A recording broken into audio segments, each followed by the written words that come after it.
What you doing there, Temple? I'm going through all the rules here. I'm trying to find where it says the rule about a completed catch and everything. Got it here. So, the process of completing a catch is complete control of the ball, 1 knee or 2 feet down, survive the ground. There it is. Unless you're the Buffalo Bills. There it is right there. Okay. Oh my God, we did it! I got everything I need right here. This is the show, guys. It wasn't supposed to be this time. It's in your size. There we go. What are you talking about? This is exactly how we drew it up. No, hold on. We can start. They blocked the kick. Ooh, just win, baby. Sorry I missed your funeral last week. I heard you died. Nah, we got this. How about them Chiefs? Damn you, Shanahan. Good afternoon, football fans, and welcome to the divisional recap of the Trajan Temple Sportcast. I am your host, professional wrestler and Kansas City Chiefs fanatic, joined alongside, as always, on the couch by my good friend, the terrible towel twirling Trajan. See, isn't this so much nicer? You know, no pressure, not have to stress watching the playoffs anymore. Oh, this is my every year after the wild card. This is a new feeling for me. I don't know if I felt this before. Usually have to wait till next week. No. These playoffs, you know, it's been fun. There's been a lot of fun games already. Obviously, two of which in the divisional round that was just an absolute blast to watch on TV. Two of which, kind of especially if you're a 49ers fan. Yikes. Oh my god. But yes, we are here to recap everything that went down during the divisional round, and we will also give a quick preview of Championship Sunday, the Final Four in the NFL. Who is going to the Super Bowl? We will find out after this upcoming weekend. So, as you can see right here, we've got the Denver Broncos taking the win in overtime over the Buffalo Bills by a final score of 33-30. And what a game. I didn't think hardly anything would top like some of these games in the wild card round. This game said hold my beer. A little bit of everything. There's a whole lot of everything. Whole lot of everything, it seemed like. God, where do we start? Where to start on this too? I mean, it's Josh Allen, protecting the football. Maybe that we start there. You start there. I mean, Bo Nix out for the rest of the season. I mean, God, yeah. Oh my goodness. There's so many storylines in this one game here too. But I guess let's just start from the beginning and work our way down. And it started with Buffalo ending the first quarter on a high note, up 7-3. But it should have been a lot more because of Josh Allen throwing the ball away. And then that second quarter, oh my God, what in the world was he thinking? I'm still trying to figure out, did he think he was trying to lateral it when he fumbled that? Or I'm not 100% sure, but it's one thing to go into halftime tied.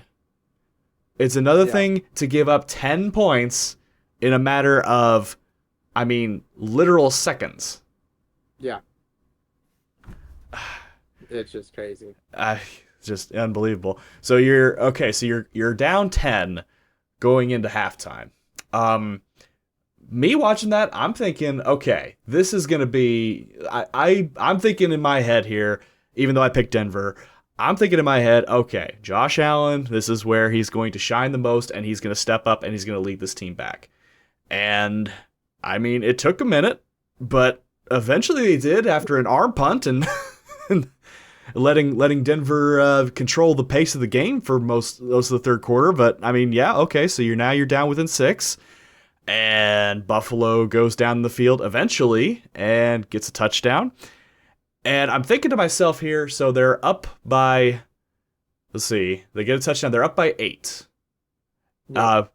So I'm thinking if they do score, maybe they go for 2 and make it a 9-point game.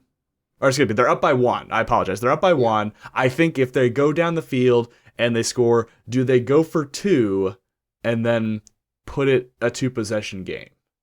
Do you think maybe that should have crossed their mind maybe a little bit there? Or? Yeah, I don't know. I mean, then they miss it, and I don't know. This game, it really shouldn't have come to that. Mm-mm. I mean, really, if Joshua just protected the ball in this game, you don't give up those easy points. I mean, one of them was on a field goal, so a field goal wins you the game. Mm-hmm. Oh, absolutely. So, yeah, you're in field goal range, and then you give the ball right way back. Yeah, it's just little stakes like that. So yeah, I don't know. It's. I would have to agree with Josh Allen. He let his team down.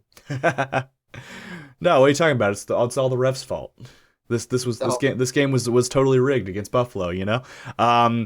Which I guess so full disclosure, you had already gone home for the day. So you're watching this at home. I was at work, and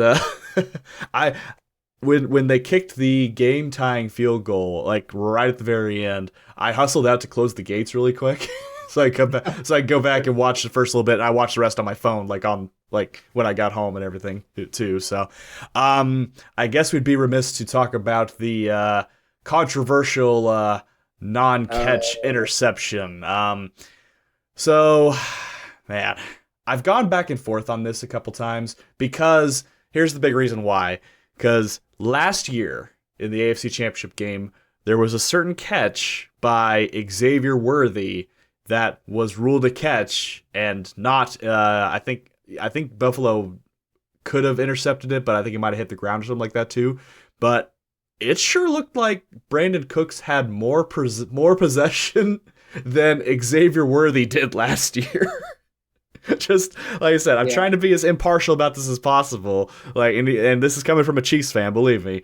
Man, I feel like that may have been called a catch.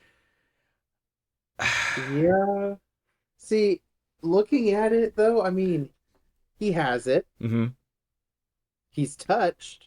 The knee is down. He rolls over. Mm-hmm. Ball goes into the other guy's hand. Mm-hmm. I mean, when do you stop it at that point? So, I mean, I guess they say he didn't have full possession of the ball. Right. And so it went over to the other guy's hand. I don't know. And then which begs the question, what is enough possession? Yeah. How do you define enough possession? Like, is it a number? Is that a percentage or something like that? Did we calculate like how much pressure he has on the ball in each arm? I'll say this though, what was the most damning part about that, and what really did not work in the Bills' favor, was the call on the field. See, the call on the field was an interception. Yeah. I'm wondering if the call on the field was a catch, would they have overturned it, do you think? Maybe. I don't know. It was so close. It was. And I just always thought that the benefit went to the offense. Historically, it has, right? So when they showed the replay, I'm like, oh, well, he got it. Mm-hmm. And then they upheld it. I was like, oh my goodness, that's crazy. Didn't even the announcers say like too? It's like, it looks like he's down, and then. Yep. Well, the announcers said it, but they're. But oh yeah, the analyst was that it was Steratore, was I think it was Gene Steratore, yeah. So I really don't know on this one, but I don't know. I would have rolled that one a catch. At the end of the day, we said it from the onset. There was way too many mistakes, specifically from Josh Allen, that really put the game out of reach for them too. And I wasn't really happy with the fact that they were pretty much letting them play like most of the game, and then it was two pass interferences in a row, basically, that ultimately decided it for Denver. I wasn't a huge fan of that, especially since that you could say there was a call earlier that should have been called pass interference, but it's like, okay, well, I prefer that they not call it, let them play a little bit. unless it's something egregious like they tackle him to the ground or something. That second one for sure, I would definitely say flag all the way to. The first one, Yeah, the first I one could is it I could that almost was make a case just let him play. because they were both hand grabbing. And So that was the one that had the roughing the passer anyway, wasn't it? yeah. So it So would have had rougher the passer anyway on mhm. it, but that first one, yeah, I was like, that's yeah. And the roughing the passer, it wasn't even he just pushed him and he sold that one. Yeah. No, that's the play he broke his ankle on. Couldn't you tell? God, But yeah, I feel really bad for Bo. That's really not funny. It's like, dang, no, because I like people were saying like debating when it was. I'm pretty sure it happened when he kneeled it down, like set up that field goal, because he could have. got up kind of awkwardly at that point. Yeah, no, I thought you were joking when you sent that text. I'm like, nah, No, they didn't say anything on the game. He walked off on his own power. no jokes. I'm sitting there watching the Seattle game, and I get a notification. I'm like, my jaw dropped. Oh my god, this is not real, is it? Like, hopefully Schefter just got hacked, but it turned out to be real. So there you have it. We've got Jarrett Stidham now, playing the role of Nick Foles in the championship game. They're Uh, gonna gift wrap the Patriots their seventh Lombardi. No longer well, I mean, the next team that we're about to talk about might have something to say about that. So, hats off to the Bills. Hell of an effort, even though their team was kind of hamstrung by their quarterback play. They tried to make a change with the head coaching position. I don't think they went far enough. I think I feel the same way about this. I feel the Steelers. Like, if you really want to make a change, you got to go all the way to the top. I think if if you want true change.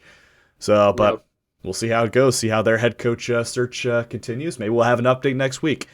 But now that brings us to the second game of the Saturday matinee, and that is the Seattle Seahawks just absolutely dominating the San Francisco 49ers by a score of 41-6. And I don't think we need to spend too much time on the outcome of this game, because from the opening kickoff, it was over. Yeah. Oh yeah. I mean, do you think there's so many storylines to Seattle this year? Mm-hmm. You got Sam Darnold first off. Redemption. Yep. He played great for the Vikings. They cast him off for the rookie. What did that get them? Nothing. You got Cooper Kupp, another guy cast off. He's had a great year. Mm-hmm. And then you got their coach, who the Ravens, I imagine, are wishing they still had right now. Prayers up for Baltimore. I love it. I love it for him. I'm so happy for him. But to a nicer guy couldn't happen. Yep, exactly. Get out of the north. Um, Man. But gosh, Seattle's the real thing. I was doubting them most of the year. Mm-hmm. Like a lot of people were, but they're the real deal. I felt like they were the realest, at least out of like between the three that everyone was labeling frauds, like between the Patriots, Broncos, and Seahawks. I think Seattle's legit. Their defense looks great. Mm-hmm. Their offense can put up points. I mean, their rushing game's great. Mm-hmm. Their passing game's great. They got two wide receivers that can be number ones on any team. Imagine if they had DK Metcalf still. They can have him back. They can take that contract if they want. But gosh, yeah, that's it's crazy. You brought up rushing, which actually is a good point, because that's going to be a little bit of hamstrung this week, because Zach Charbonnet done for the year. Really? Yes, I think it was ACL. I think this is ACL, not Achilles. So yeah, I didn't see that. I turned the game off early on this one. I was having it on my phone as I was playing video games. I'm like, yeah, this is not even worth the watch. Exactly. I was mentally tuned out at that point too. So, but yeah, Seahawks laying the smack down. We even got a Drew Lock appearance in this game when they took out Sam Darnold. Yep. Oh, and Mac Jones. Mac Jones came. They pulled Purdy too. So I was like, well, that's over. Let's get Mac in there for some reps. Yep, even without Charbonnet, I mean, they've still got, Kenneth Walker and who's the other one? It was Rashid Shaheed, Rashid Shaheed, but he's more a wide receiver kind of deal. Vela, You got Velus Jones Jr., so you'll probably see more of Walker and more of Velus. Rashid Shaheed, he was kind of more of a, what was that? Walker had a game. Yeah, he did. 16. Yeah. Yep, I think Charbonnet went down early, and then Walker stepped in, which that's exactly what they're going to need next week against LA.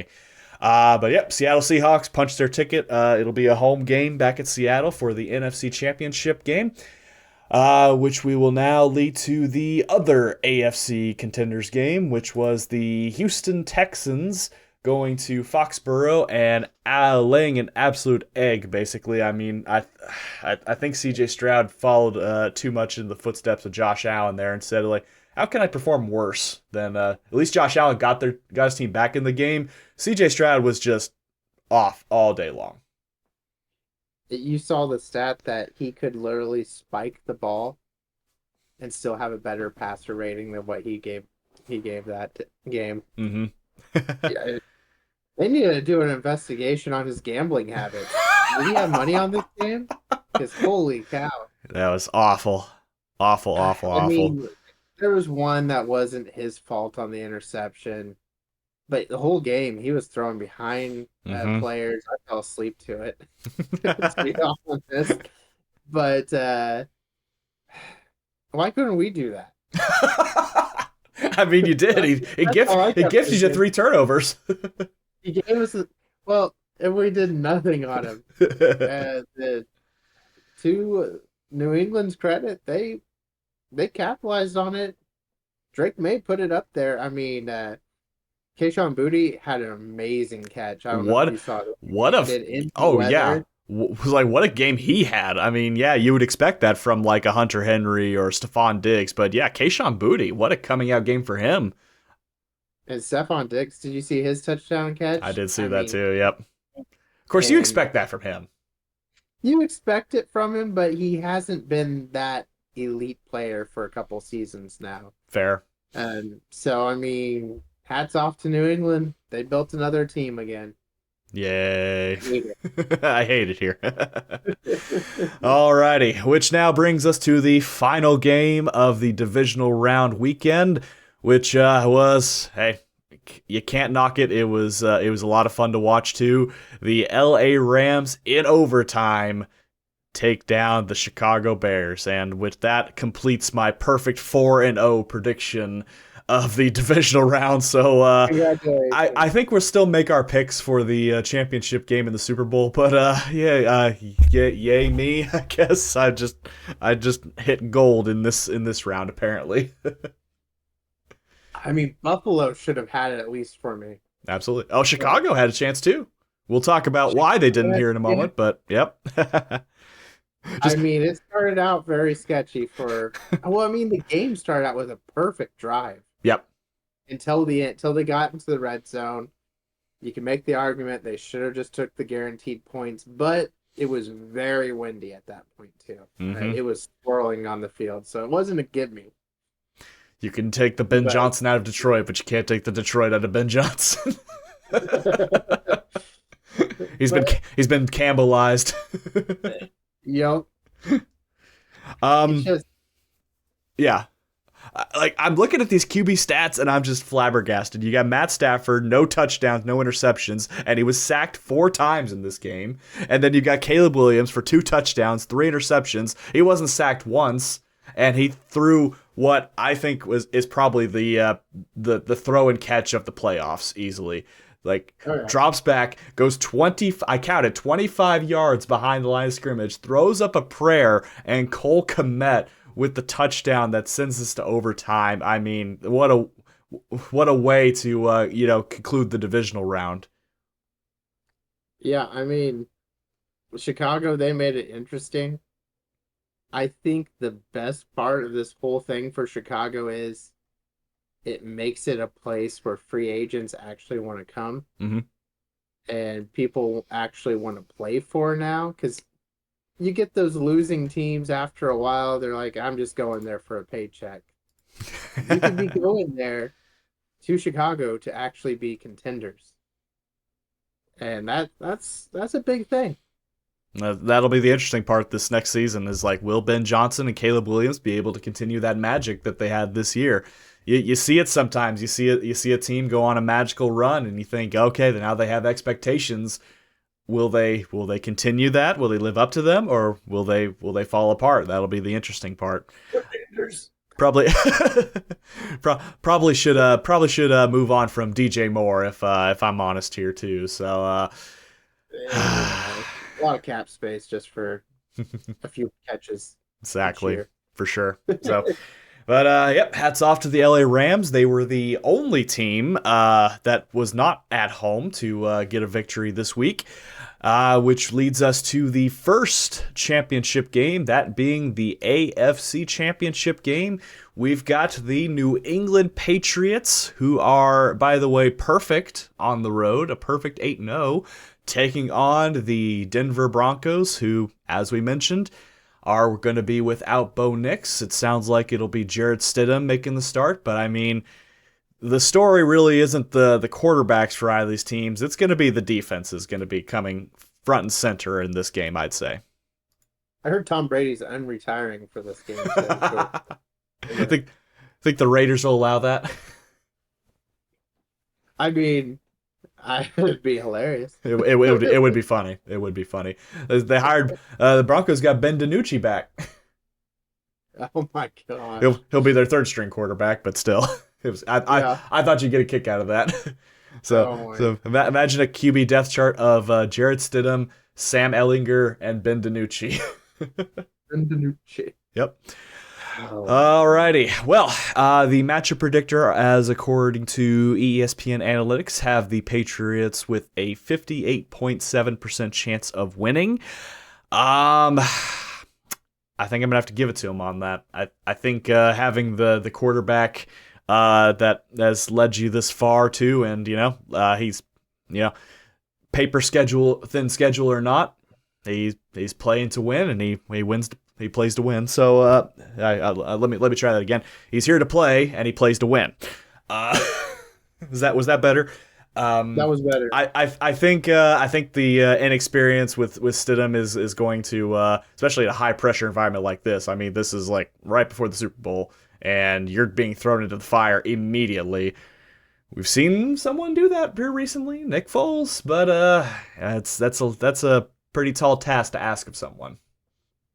So I'm going to believe in Denver because you see it all the time. The backup comes in, they win the surprise game, but lose the next game. So I got Broncos winning this, but not winning the Super Bowl. All right, very good.